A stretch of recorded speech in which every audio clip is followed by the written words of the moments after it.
There's a very cool term that we are now using in cybersecurity, and that is the cyber kill chain. This is also known as the cyber attack chain. It is a model, a security model, that outlines all the phases of a cyber attack. It was developed by Lockheed Martin, but they actually borrowed it from the military. It covers all stages of a network breach, from the early planning and spying to attaining our final goal. If you understand the attack stages, you can then plan your tactics to prevent and detect these malicious intruders. So the cyber kill chain will help us prepare for common online threats, ransomware, network breaches, data theft, advanced persistent threats, APTs. As I said, the origin of the cyber kill chain was from the military. They had this original concept. It defines the structure of a military operation. So we'll identify the target. We will dispatch our force. We'll have an order to attack. We'll destroy the target. In the cyber kill chain, we have these stages. We'll do recon, reconnaissance. Then we'll have weaponization, then delivery of the weapon, and then exploitation of the weapon or the target, then installation of the actual payload, and then command and control, and then actions on our objectives. Now, depending upon the vulnerability, depending upon the exploit we use, these could happen in rapid succession, where they almost seem to be like 3 at one time. Let's start with passive reconnaissance. Passive reconnaissance means we are gathering intelligence. We're doing open source intelligence activity. We're going on the internet, and we're not letting the target know what we're doing. We're gathering information. We're not going to interact with the target. We're not going to do anything so the target is aware. We don't alert them. We might be surveilling them from a distance. We could get employee email addresses, social media accounts. We'll focus on establishing who has access to the target. We'll try to map the infrastructure. What tools do they use? Software, devices, their overall security posture. Active reconnaissance, this is where you're going to interact with them to some degree. We'll be scanning them, port scan, vulnerability scan. We interact with the targets to get more information. What ports are open? What operating system or service versions do they have? What policies are they running? What firewall rules do they have? Are there ways to bypass their firewall? Of course, active reconnaissance should set off the target's alarms, assuming that they have alarms. Then there's weaponization. With weaponization, we're trying to identify, okay, how will we deliver our payload? What will we create or use that will allow us to deliver the attack?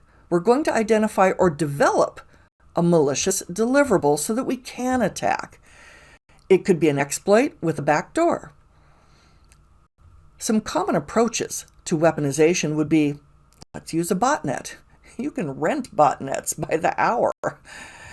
Let's create an infected file, like an infected PDF or Office document or a video or an app. Let's Trojanize them. Let's prepare a phishing email. Let's prepare a server and a landing page for a phishing campaign. We'll talk more about that later. Let's stand up or compromise another machine to house the malware. Let's prepare a Metasploit staging computer for a shrink wrap attack. More on all of these soon. Let's create a virus or a worm. Let's create our own zero-day attack. Let's set up a Raspberry Pi, and then we'll go and physically plant it in their lobby or something. Let's prepare some malicious USB sticks. We're preparing the weapons. We haven't deployed them, but we're getting them ready. That's weaponization. Delivery. Okay, how are we going to send the weapon to the victim? We could send a phishing email. We prepared the email, now send it. We could scatter USB sticks in the parking lot. We could physically plant that Raspberry Pi on their network. Okay, We've sent them the weapon. Now let's exploit. Let's exploit the vulnerability by executing the code on whatever the target is.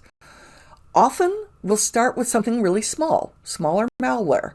We'll call that the stager, or dropper, or a downloader. It's a little advanced party that once it gets a foothold, creates a communication back to us to download the larger, bigger, more destructive payload, the stage. We'll be doing that later on. We've downloaded the weapon. Now it's time to install it. Let's install the malware on the target. The stager downloaded the stage. It's time for the stage to be installed. We might download additional tools. We might hide our presence from the firewall or intrusion detection. We might set up a backdoor or remote access. Now that we're firmly entrenched in our target, it's time to do command and control. Let's establish a connection back to the command and control server. We've got our malware in there. Maybe it's a bot. We want it to come back to us past the firewall and get instructions on a regular basis. Command and control. Now, as the malicious actor, we can operate within the target environment and we can pivot or we can crawl our way through the network, find other targets within that private network.